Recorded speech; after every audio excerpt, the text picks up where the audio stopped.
Moving on to the next segment of today's show, I wanted to talk about a team that, unlike the previous team we spoke about, the Cowboys of Oklahoma State, they have not been playing very well as of late, and that is a team in the Big Ten, Fran McCaffrey and his Iowa Hawkeyes. And I'll start off here. When it comes to Iowa, the Hawkeyes were a team that in the preseason were ranked in the top 5 to the top 7, one of the favorites in the Big Ten. And even though I wasn't as high on the Hawkeyes as many others, I totally understood why they were being this highly regarded by many of my brethren in the college basketball media. They returned the best player in college basketball in Luke Garza, along with a really nice blend of role players like Joe Wieskamp, Jordan Bohannon, CJ Frederick, Jack Nungy, and Joe Toussaint. Those are all guys that have been through the wars. They've been through the battles. They've been through some tough experiences. They've been through some tough NCAA tournament losses. You combine that with some of the young freshman talent that these Iowa Hawkeyes were bringing in. I understood why many people expected this Iowa Hawkeye team to be better than some of the Iowa Hawkeye teams of years past. But at the same time, I never bought this belief that the Iowa Hawkeyes were going to be a challenger to Baylor and a challenger to Gonzaga at the top of the college basketball rankings. And there are a couple reasons why. Number one is, when you look at this Iowa Hawkeye team on paper, I understand why you really like the names like Garza and Bohannon and Wieskamp. And I remember Iowa had a game very early in the season against North Carolina when it was really shown to many of the casual college basketball fans around the country that Iowa plays that similar style to the Golden State Warriors, that very exciting brand of basketball where the whole Hawkeye team is just going around the floor and shooting threes and shooting threes and shooting threes. And I know better than anyone that when those shots are going in, they're very rare examples of basketball that are more fun to watch than that. And I think when you look at this Iowa Hawkeye team, that was one of the main reasons why very early on in the season they were getting some hype.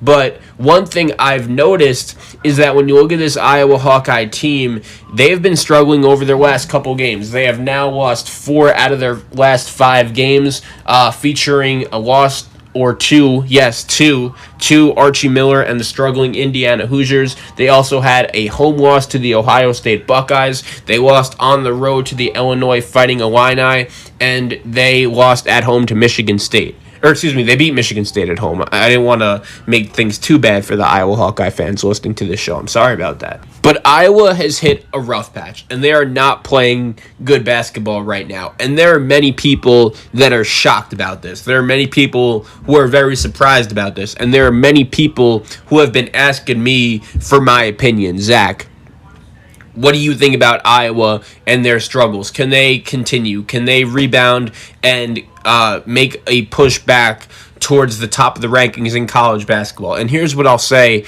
to fans of the Iowa Hawkeyes. I never thought that Iowa was anywhere close to that same level as Baylor or to that same level as Gonzaga.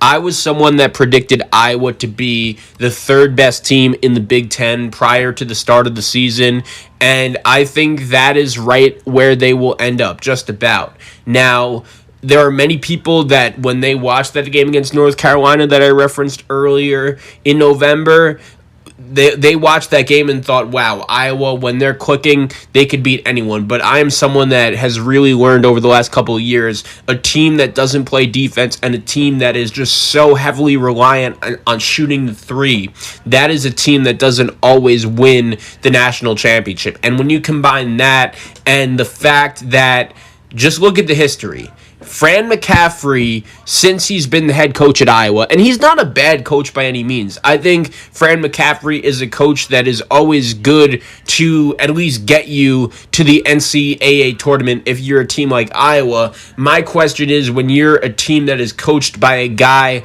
like Fran McCaffrey, would you be able to get over the edge, and will you be able to get to the promised land if you want to make it past the Sweet 16 or past the Elite 8? And I will say, if Iowa ever wants to do that, this might be their best chance, because I am not denying it. This is an elite offensive basketball team. It's just when I've been watching them play over the last couple weeks, they've really shown me a very similar quality that a lot of Fran McCaffrey's other Iowa teams of the past have shown me, and that is their inability of toughness. That is their inability to show me that they can get the job done in a big game, in a big-time spot. And if I'm a fan of the Iowa Hawkeyes, that is a big, big problem going forward. And when you look at Iowa's resume, it's not like that win over North Carolina this year compared to other years is the same, in the sense that North Carolina right now is a team that is fighting for their NCAA tournament lives. They are on the bubble. So it's not like that's a win that you could really build your resume on.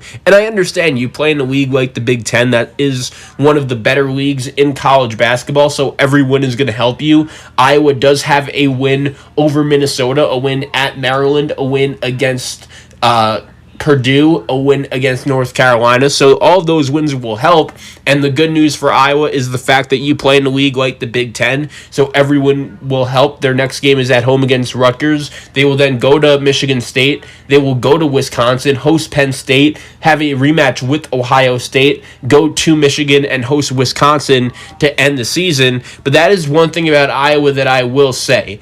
If they are better than I am telling you they are right now, if they have that toughness gene that they just haven't really been able to show us throughout the season, it is going to be time now to show us. Because if not, this Hawkeye team could be in big, big trouble. And you could only get so far when your best and only way to win is by outscoring other teams. I've said that many times this college basketball season when talking about Gonzaga and Baylor. If you follow my top 25 on my Twitter, you will see that over the last couple weeks, I've actually been ranking Baylor number 1 compared to Gonzaga. And one of the main reasons why I've been doing that has been because of the fact that I believe Baylor has the ability to beat you in multiple ways. They have the ability to beat you as a top 5 offense when their defense isn't playing well, and they have the ability to beat you as a top 5 defense when their offense is playing well.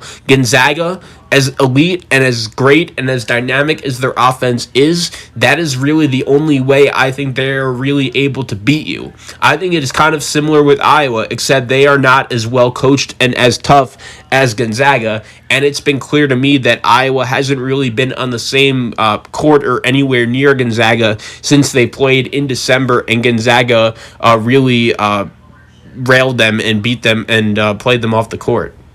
Now, one thing I will say for Iowa is that besides the other role players who are struggling, like Wieskamp, Bohannon, and Frederick, who's obviously been hurt, I do like some performances that I've been watching from some of their younger players, most notably Jack Nunge, Keegan Murray, and Patrick McCaffrey. I start off with Jack Nunge. We all know his story. His dad passed away unexpectedly in November, and he had to take a little bit of an absence away from the team. But really, since he's came back, he's really developed into one of the more important role players off the bench for this Iowa Hawkeye team. I think next year, when Luka Garza graduates, he will be in for a bigger role, and he will be one of the main reasons why Iowa will be staying right in the mix next year. But I think he's shown signs of a guy that could be a real big-time productive player for this Iowa Hawkeye team. And then you also look at Keegan Murray, who is really developing into one of the better defenders in not only the Big Ten, but really all of college basketball. I think the more time goes by, Keegan Murray could find himself into a bigger and more expanded role for the Iowa Hawkeyes. I really like his game. I really like his toughness on the defensive side of the ball. And then you also have Pat McCaffrey, coach's son, who is a cancer survivor, and he has really shown me some nice explosiveness and heart with his ability and the way he's been playing over the last couple games. So Iowa, all is not lost. I still think this roster is very talented, but they still have some work to do, and they have to show me that they have the ability to be tough, and they have the ability to grind out a win when their offense isn't necessarily clicking that day, because it is very hard to win a national championship. I am not saying that Fran McCaffrey is a bad coach. He overall has done a really nice job, I believe, turning around the basketball program at the University of Iowa. And I'm not saying he's a bad coach because he could never get Iowa past the round of 32. But when people are out here saying that because of a couple really good three-point shooters and because of one really good player in Luka Garza, Iowa is all of a sudden a national championship contender, when historically they have never been to the Sweet 16 with Fran McCaffrey as their head coach in a largely pretty big sample size, that is a red flag that came to me when I was evaluating where Iowa stands right now in the national championship picture. And I understand the Big Ten is a really tough league. I am not shocked that Iowa did have a stretch where they lost 4 out of their last 5 games. In a league like the Big Ten, where you have so many teams and you have such a deep conference, that is not something that, is stunning when I look at Iowa. The thing for me is that people are stunned it's happening to Iowa, and people are stunned that all of a sudden Iowa can't play defense, and people are stunned that all of a sudden Iowa can't win a close game. I've been saying this for a while. The Hawkeyes need to show me that they have that toughness gene, and that is really not something they've been able to show me since Fran McCaffrey has taken over as their head coach. And if you're a fan of the Hawkeyes, that's a big problem. I understand you had a nice winning streak in December, but you guys know that football season is over. We are getting towards peak college basketball season, and Iowa's schedule, especially the last 3 games to end the season, at Ohio State, at Michigan, and home Wisconsin, that's going to be really tough. And I think we saw Iowa at home against Ohio State get outplayed. They were out-toughed, and E.J. Liddell and C.J. Walker and Dwayne Washington, they were the ones making the plays down the stretch. They frustrated Luka Garza, who also got in foul trouble on Sunday against Indiana. The Hoosiers were able to make enough plays late down the stretch to get the dub. Crazy stuff, but Iowa's in trouble, man. They need to play much better. They need to play harder. Next 3 games: home Rutgers, at Michigan State, at Wisconsin. We'll see what Fran McCaffrey and his squad could do in order to respond to adversity.